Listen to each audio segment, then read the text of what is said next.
Bienvenue pour cette nouvelle analyse sur mesure. Aujourd'hui, on a un programme un peu spécial.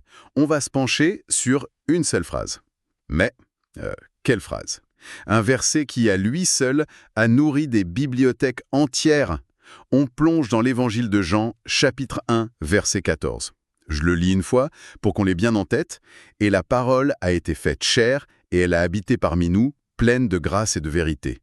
Et nous avons contemplé sa gloire, une gloire comme la gloire du Fils unique venu du Père. » C'est dense. Chaque mot semble peser une tonne. Notre mission, si on l'accepte, c'est de décortiquer cette affirmation monumentale et de répondre à une question qui est un vrai casse-tête. Comment est-ce qu'on passe d'un concept, d'une idée presque philosophique, la parole, à un personnage historique, Jésus? C'est exactement ça. On est au cœur du réacteur de la théologie chrétienne. Toute la pensée de l'auteur, l'apôtre Jean, est résumée là. Et il faut garder un truc en tête. Jean, il écrit des décennies après les faits. Ce n'est pas un reportage à chaud, c'est une méditation profonde, très mûrie. Il essaie d'expliquer à des gens de cultures très différentes, des Juifs, des Grecs, qui était vraiment cet homme, Jésus.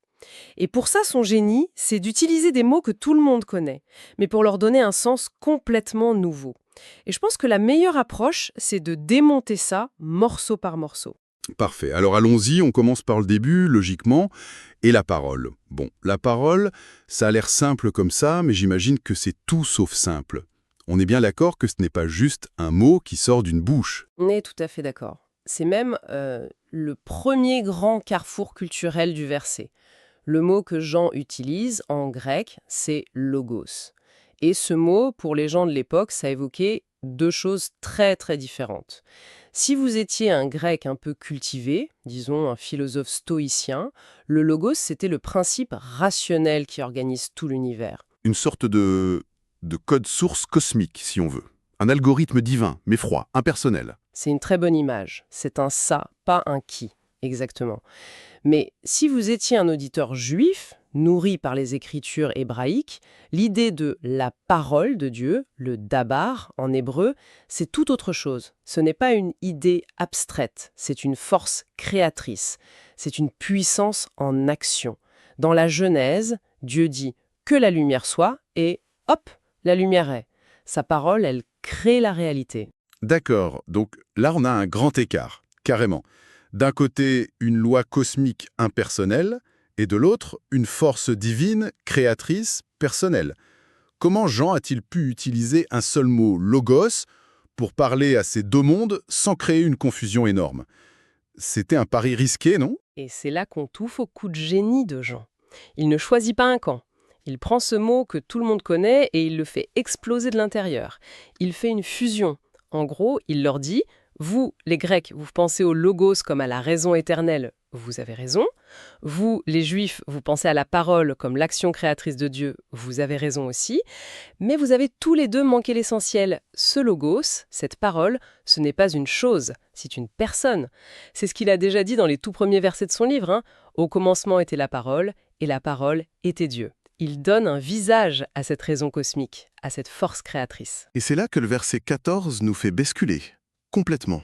Le concept philosophique devient incroyablement concret. La phrase continue, et « cette faite chair ». Là, on quitte le monde des idées pour atterrir violemment dans la réalité. L'idée qu'un principe divin, éternel, puisse devenir chair, c'est presque choquant. Ça l'était, absolument, surtout pour la pensée grecque de l'époque. Ah oui, attendez, ça c'est un point crucial. Pour un public grec, l'idée que le divin puisse toucher à la chair, à la matière, c'était presque une insulte, non? La matière, c'était une prison pour l'esprit, un truc impur. Exactement. De nombreuses philosophies de l'époque, comme le gnosticisme qui commençait à naître, disaient que si un être divin était venu, il n'aurait eu qu'une apparence d'humain, un corps fantôme, une illusion. Mais Jean choisit le mot le plus cru, le plus physique possible. Le mot grec, c'est sarx. Et ça ne veut pas juste dire un corps. Ça désigne la nature humaine dans sa totalité. La viande, les os, le sang, mais aussi la fragilité, la fatigue, la faim, la capacité de souffrir et la mortalité. Ce n'est pas un Dieu déguisé. Ce n'est pas un avatar, quoi. C'est une immersion totale, sans filtre, dans la condition humaine. C'est la meilleure façon de le dire. Une immersion complète. Et ce n'est pas fini. Juste après, il est écrit « Et il a habité parmi nous ». Ça peut sonner un peu poétique, presque banal. Il a vécu avec nous, point. Mais là encore, le mot utilisé par Jean cache une véritable révolution. Je sens venir un autre de ces mots à double fond. Et quel mot? Le verbe grec est eskénosen, et sa traduction littérale est « il a planté sa tente ». Fascinante. Ça veut dire il a planté sa tente. Waouh, a planté sa tente. Je n'avais jamais réalisé ça. Attendez, planter sa tente, ça renvoie directement à quoi? Ça doit faire tilt chez les lecteurs. Pour n'importe quel lecteur familier des Écritures juives, la connexion est instantanée.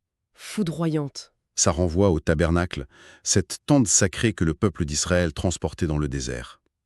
C'était le lieu mobile où la présence visible, la gloire de Dieu, la Shekinah, demeurait au milieu des tentes du peuple. C'était le point de contact. C'est fou. Donc toute l'imagerie du désert, du peuple nomade avec Dieu qui campe au milieu d'eux. Tout ça est dans ce mot. Jean ne dit pas juste « il a vécu là ». Il dit « le nouveau lieu de la présence de Dieu, ce n'est plus une tente en tissu, c'est une personne ». Voilà. L'implication est énorme. Le QG divin, si on peut dire, n'est plus un bâtiment, que ce soit une tente ou le grand temple de Jérusalem. Le point de rencontre entre Dieu et l'humanité est devenu mobile, accessible, et c'est une personne en chair et en os. C'est un peu comme si, au lieu d'avoir un quartier général divin fixe et un peu inaccessible, Dieu avait décidé de partir en tournée et de monter sa scène au milieu du public. Le point de contact, c'est lui. C'est une excellente analogie. Il n'attend plus qu'on vienne à lui dans un lieu saint, il vient planter sa tente sur notre terrain de camping. D'accord. Et ce point de contact, cette personne, Jean l'a décrit avec des mots très précis, pleines de grâce et de vérité. Ça sonne bien, mais qu'est-ce que ça nous dit concrètement sur lui? Pourquoi ces deux qualités en particulier? Parce que cette paire de mots, grâce et vérité, c'est quasiment la signature de Dieu dans tout l'Ancien Testament. C'est l'écho direct de deux concepts hébreux qui définissent le caractère même de Dieu. La grâce, c'est le hesed, un amour loyal, un engagement indéfectible, une bonté qui ne lâche jamais, même quand l'autre ne le mérite pas. Et la vérité, c'est émet, la fiabilité, la solidité, la fidélité. C'est ce qui est vrai, ce qui tient bon, ce sur quoi on peut bâtir sa vie. Donc, ce n'est pas juste être gentil et dire des choses correctes. C'est beaucoup plus profond, beaucoup plus engageant. Beaucoup. En fait, c'est presque mot pour mot la façon dont Dieu se décrit lui-même à Moïse sur le mont Sinaï. C'est le cœur de son autoportrait.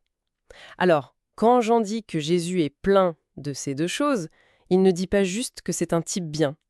Il fait une affirmation théologique radicale. Si vous voulez voir à quoi ressemblent en chair et en os l'amour fidèle et la fiabilité absolue de Dieu, ne cherchez plus. Regardez cet homme. Il est la manifestation parfaite et complète du caractère de Dieu. Et pour appuyer ça, il ajoute une dimension personnelle, un témoignage. La phrase continue, virgule, et nous avons contemplé sa gloire. Le nous, là, c'est capital. Non, ça ancre tout le discours dans le réel. Ça dit, on y était, on l'a vu de nos propres yeux. On n'est plus dans la théorie. C'est la bascule vers le témoignage oculaire. Tout à fait. Et même le verbe contempler est fort. En grec, ce n'est pas juste voir passivement, c'est observer attentivement, étudier, jusqu'à comprendre la signification de ce qu'on regarde. Les témoins n'ont pas juste assisté à des événements, ils disent avoir perçu le sens profond qui se cachait derrière. Mais qu'est-ce qu'ils ont contemplé exactement? C'est quoi cette gloire? On imagine souvent une lumière aveuglante, des miracles spectaculaires. C'est en partie ça, mais c'est bien plus vaste. Le mot gloire dans la Bible ne désigne pas seulement une brillance, c'est le poids, l'importance, la manifestation visible de la nature et de la présence de Dieu. Dans l'Ancien Testament, c'était le feu sur la montagne, la nuée dans le tabernacle. Et Jean dit, on a vu ce même poids de réalité divine, cette même présence tangible de Dieu, mais concentrée dans la personne de Jésus. D'accord, mais concrètement, au quotidien, ils l'ont vu où, cette gloire, en dehors des grands miracles? C'est ça qui est fascinant. Ils l'ont vu dans son autorité quand il enseignait. Ils l'ont vu dans sa compassion radicale pour les malades, pour les exclus. Ils l'ont vu dans sa liberté face au pouvoir religieux et politique. Et paradoxalement, ils la verront à son apogée sur la croix. Pour Jean, la croix, ce n'est pas la défaite de Jésus. C'est le moment où sa gloire, c'est-à-dire l'amour fidèle et la vérité de Dieu, est exposée à la vue de tous de la manière la plus extrême. La gloire, c'est cet amour qui va jusqu'au bout. Et la phrase se termine en ne laissant plus aucune place au doute. Elle répond à notre question de départ. Il qualifie cette gloire Une gloire comme la gloire du Fils unique venu du Père. Là, l'identité est posée. La parole a un nom et un statut. Le Fils. C'est la clé de voûte. Le mot fils unique, en grec monogénèse, est très puissant. Il ne veut pas seulement dire qu'il n'y en a qu'un. Il signifie unique en son genre, seul dans sa catégorie. Il décrit une relation et une nature qui ne ressemblent à aucune autre. Il partage l'essence même du Père. C'est pour ça que sa gloire n'est pas une gloire d'emprunt comme celle de Moïse, dont le visage brillait après avoir vu Dieu. C'est sa propre gloire, la gloire du Père qui se manifeste en lui, à travers lui.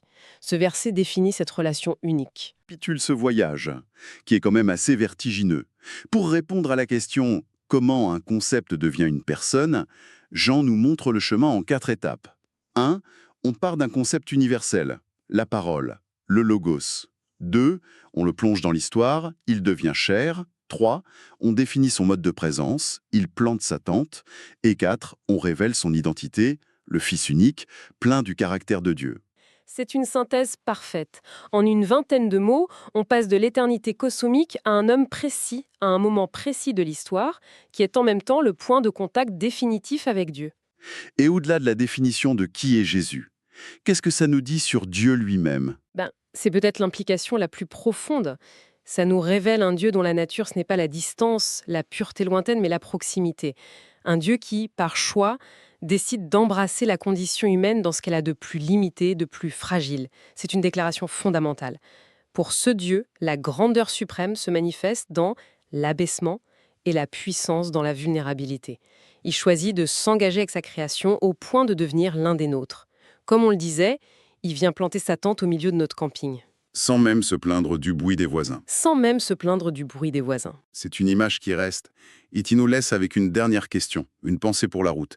Si le cœur de ce message, c'est que le divin a planté sa tente dans le monde une fois, de manière si concrète, dans une personne, qu'est-ce que cela pourrait bien vouloir dire sur la façon dont le spirituel et le quotidien, le sacré et le plus banal de nos vies sont censés se rencontrer aujourd'hui ?